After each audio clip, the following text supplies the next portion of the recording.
Hello, it's Pia and welcome. Today is the next episode of my little foil technique series, and today it's all about using those leftover pieces that you have when you've made other projects.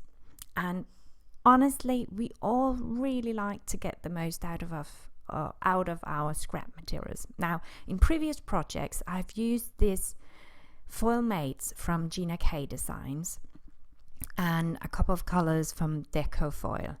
Now, therefore, I've got these big leftover pieces, and it's such a shame to actually just chuck them out. It would be much better to actually use them and make another card project. Now, for this, you actually need something like this. Well, basically, you need this, a self-printed, completely black piece of paper. I've made this on my own LaserJet printer, but there's one thing you have to be aware of. No greasy fingers on the paper, on the cardstock when you put it in the printer, because the laser toner can't really connect then. Look at these big fat fingers I've put on a piece here. So just be aware of that. And also make sure that when you do the printing that you've set your printer for really black on black. The blacker the better. Now I need to cut my black piece here so it fits my foil pieces. As always, as I've mentioned before in this series, it's so very much important that your foil piece completely covers your black piece. And when you're using the heat machine, you need a transfer folder. I've got the plastic one which comes with Heidi Swapp's Mini Mink, or you can use a folded printing paper, unused, very important, unused piece of paper. Now, and as I said before, it's important that your foil piece completely covers the black laser print. I'm checking from behind and making sure that everything is indeed covered. Now, this one with the dots, I'm also making sure that I'm lining it up so I get it's aligned, so I don't get them crooked or not straight on the black piece. I use the Heidi Swap Mink machine.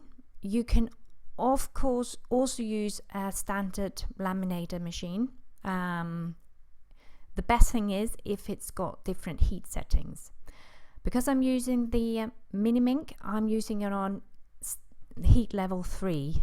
I'm more or less using heat level 3 every time I make a project, but it's got to do with how thick your material is, how thick your cardstock is, whether it's vellum or whether it's acetate or whether it's normal paper or whether it's really thick or chipboard you're working on. Then you need to change your heat setting. I run my piece through 2 times. I do it because basically I just want to be absolutely certain. Better safe than sorry. That's it. Letting it cool down and just getting it out of the transfer folder. And I'm not going to reveal it yet because I'm just going to put in the next piece and let it run through the Mini Mink before we take a look at the gold striped piece. And I'm checking again before I do it that the black piece is completely covered. Now we can take a look at the gold piece here. Now would you look at that? There is one spot there, quite a big one, but still I can cover it when I'm creating the finished card. That spot there might actually be because of a hair.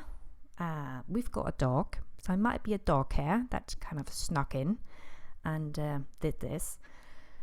So if you've got critters in the house, be aware of that.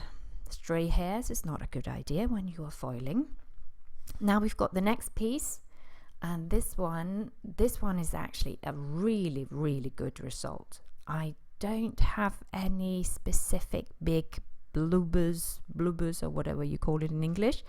The result is really good, definitely really good. Only tiny little dots here and there, but nothing big.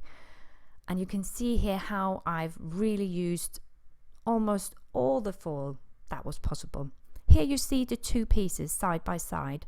The first project we actually did with the foil mates from Gina K and the leftover pieces. Here's the finished card with the gold, and I've managed to, without any problem, hide the spot that wasn't good. And the next one here in the pink quartz foil color. And just to show you a couple of other projects I've made with the exact same technique, all leftover pieces. That was it for today. So just remember, don't chuck all your leftover pieces out in the bin. Keep them, use them, make the most of your foil projects. That's it from me today. Have a good day.